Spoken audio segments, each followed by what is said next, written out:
We were in a briefing with some of our teens here, and we were talking about just the ministry of angels, and I just had a revelation. Dave Sliker was in the room, and he just said there's angels here right now, and it was really simple, and I've had that in my mind, a mental assent of the reality of the supernatural, but I knew there was angels in the room, and it's not like I could see them or feel them, but I just knew that angels were real. And I came down from the briefing into worship, and I was just pressing into God and just saying, I want all that you have. And then we transitioned from worship, and Wes began to share, and the first thing, I don't know if he said anything else, but the first thing that I heard him talk about was about John the Baptist and how he was sustained in the wilderness by being filled with the Holy Spirit, even while in his mother's womb. And for 10 years, I've given myself to Nazirite consecration and to abstaining from even the wine of this world. But something clicked in my heart and in my mind, and I said, I need the Holy Spirit. I need the wine of the Spirit. It's not enough to abstain. I need to be filled. And I don't even fully know what happened after that, but for 5 hours, just in waves, the Lord just rested on me. I've never manifested in my life, and it's not all about that, but there was a freedom even to enter into travail, and the Lord reminded me of promises over my life and things that had been dead for a long time in terms of calling, and I just surrendered to the Holy Spirit, and He just filled me for 5 hours, and it's been resting on me today. And I feel that the Lord just wants to even tonight just fill those of you who have abstained, those of you who have gone hard after God, and it's not enough to abstain. We need to be filled with the Holy Spirit.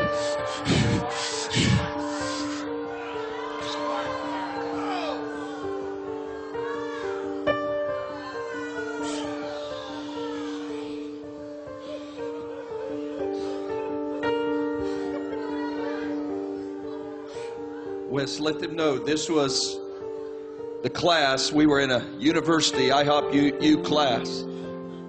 Many of our students, in fact, probably most of them, have never experienced what Jesse just said. They were learning how to devote their lives wholehearted to God. Then on that class, on that Monday, Wes asked for the Holy Spirit to come, and on that Wednesday, November 11th, he asked for the Holy Spirit to come, and suddenly there was something more than abstaining, more than just consecration.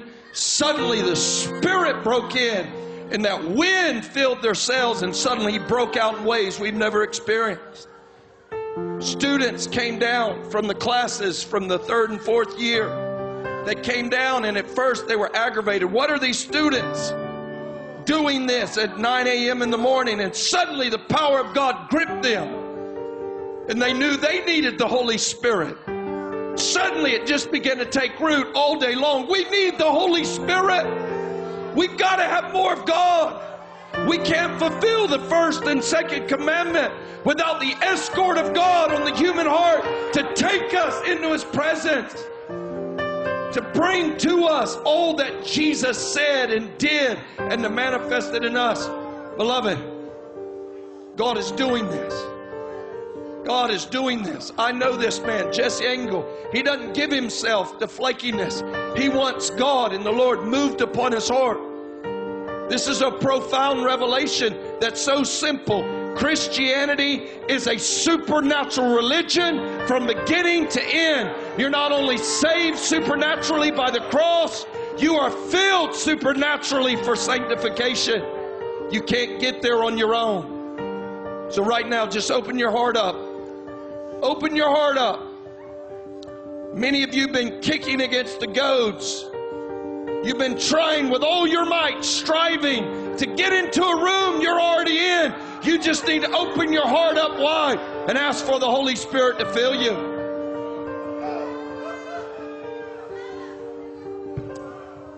Jesus. I just want to ask particularly those of you You're in Jesse's situation. My gosh. One quick thing, Wes. Do you know what the spirit of religion is? Is your works trying to substitute for the cross and the infilling of the Holy Spirit? The spirit of religion tries to trade your efforts for the work of Calvary and the indwelling of the Holy Spirit and power. Oh, beloved, shake it off. Come out tonight. Lay down that heavy yoke. Oh, your own efforts are a heavy yoke dragging you to hell. Your own efforts can't save you. Your own efforts can't escort you into sanctification or glorification. Oh, but if you give way and surrender to the Holy Spirit, He'll bring you out of the dead works of religion into the living works of everlasting life. Oh, freedom tonight. Freedom tonight. Yes. Some of you have been addicted to pornography because you've been caught up in the dead religion, but you're the head of your ministry. You're the head of your ministry. You're the one who's got all the godly ideas and passion. You're supposed to be free. You've got the doctrine, but the problem is you've traded dead works and religion for the power of the Holy Spirit. Tonight, lay down that heavy yoke. Lay down that heavy yoke. Your peers don't think that great of you anyway. Come out and get free. Your reputation's not that big anyway.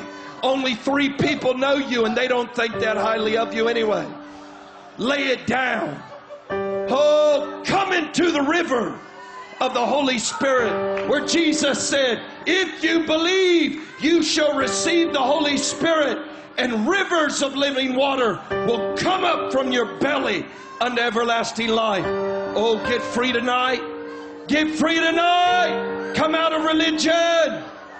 Oh, the problem is you're more worried about this man shaking than your dead works before God. It's wood, hay, and stubble. It'll be burned up on that day. Oh, but beloved, every work born of the Holy Spirit will last forever. Freedom. If you need to get delivered tonight from a spirit of religion, I want you to stand up right now. Come out. Come out. Raise your hand. Raise your hand. You've been striving in the works of the flesh. Oh, on the outside, you're all clean.